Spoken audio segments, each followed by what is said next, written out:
Assalamualaikum and very good morning everyone. We are from Group 1 who's under the guidance of our beloved Dr. Nur Zakia would like to present our study on the association between depression, anxiety and stress with demographic variable among university students in Kuala Lumpur.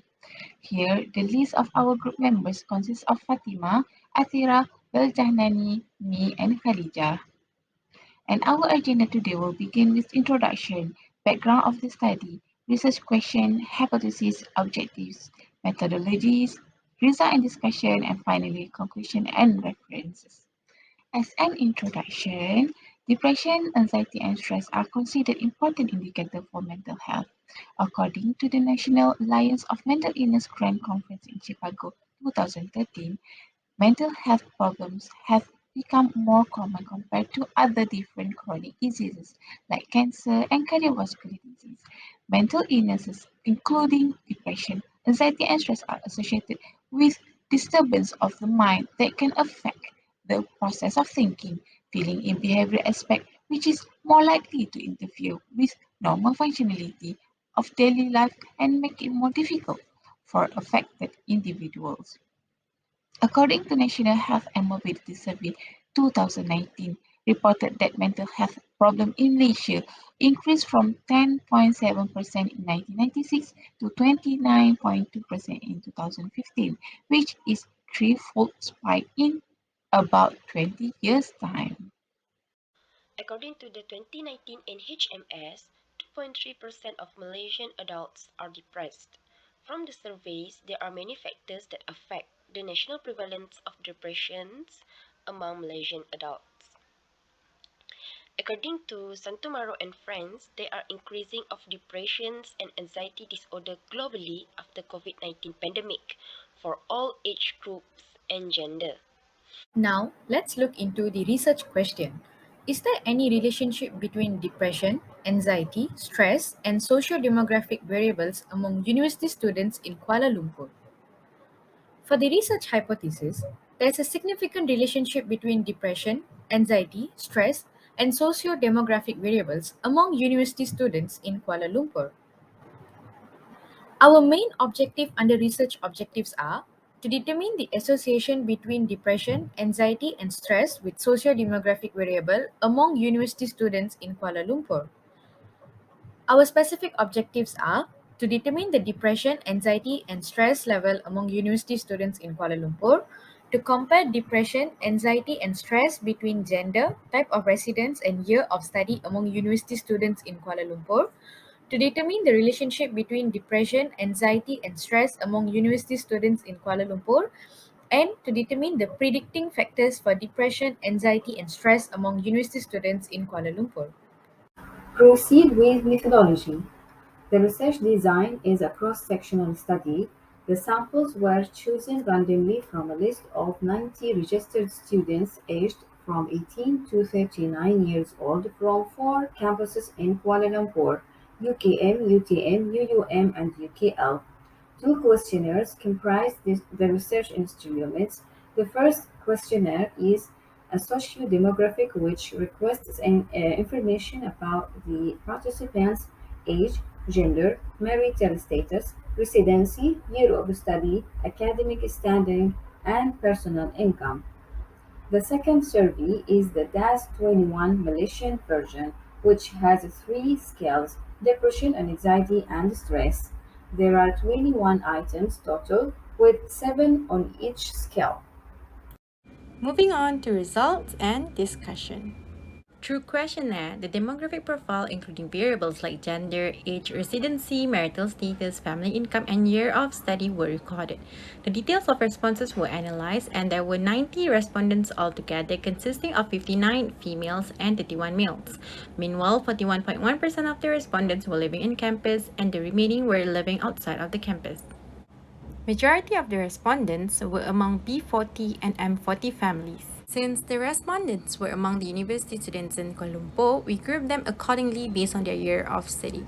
As you can see, 4.4% of them were year 1, 23.3% year 2, 30% year 3, and 42.2% year 4 students. proceed with the descriptive information of depression. So results show that out of 90 individuals, 4.4% were found to have extremely severe depressive score, while 14.4% had mild depressive scores, but majority of the students were normal. Meanwhile, for anxiety, 21.1% individuals were found to have extremely severe anxiety score, while 30% had mild to moderate score. Also, majority of the students had normal score. On the other hand, for stress, 15.5% individuals were found to have severe to extremely severe stress score, while 27.8% had mild to moderate score, and the remaining had normal score. To compare DASS between male and female, we conduct the statistical independent t-test analysis. Data were normally distributed. As you may see, the p-value is more than 0.05 for all depression, anxiety, and stress. Therefore, we can see that there is no significant mean difference of the ASS between male and female. However, compared to a study by Marzo 2021, females had 1.5 times more likely to be depressed or anxious than those with no such worries. Previous studies have implicated that being female increases the risk of developing anxiety and depression. Now to compare DASS between residency of students in campus and out campus. We conduct normality tests which demonstrated that data were normally distributed for anxiety and stress among student residency. So we proceed with parametric independent test for anxiety and stress, which shows that there is no significant mean difference between anxiety and stress among students' residency, with p-value more than 0.05 for both. And for depression, which data were not normally distributed, we proceed with non-parametric test Man-Whitney, which shows that there is significant median difference of depression between student residency with p-value equal to 0.007, which is lesser than 0.05. Next, we go into the specific objective of comparing depression, anxiety, stress score between years of study. Here, the bar chart of the mean and standard deviation distribution of tasks according to years of study. For this analysis, we combine the first year and second year as a junior student in view of your respondent in the first year. Look, the distribution of depression shows little higher in the junior students compared to seniors. For anxiety and stress mean score slightly higher in final year students compared to TI juniors. As the variable are more than 2, thus, we analyze using one-way ANOVA. The analysis shows F value with degree of freedom to 287 with significant value more than 0.05 for all depression, anxiety, stress score. So, from our study, it doesn't show any significant difference between DASS and years of study. In comparing to a study by Fawzi et al. In 2021, shows significantly associated only stress score among higher advanced year students. The possible reason for this would be the self-adjustment to face the challenges encountered by the junior freshmen in terms of the new environment and academic challenges beside separation from family members and friends. Comparatively, students in higher academic level would have adjusted better to university life by third or fourth years. However, the stress and anxiety may score higher in the final year students, but due to approaching final year project deadline assessment that could reflect the whole study periods in university life, and it will appear in the resume for job application in the future. Now let's look into the analysis of multiple linear regression. Multiple linear regression was done to compare year of study, gender, and CGPA with DAS. As seen here, several factors that are relevant to the student population may impact mental well-being, including economic difficulties, debt, familiar factors, eviction, social disintegration, and poor quality of life.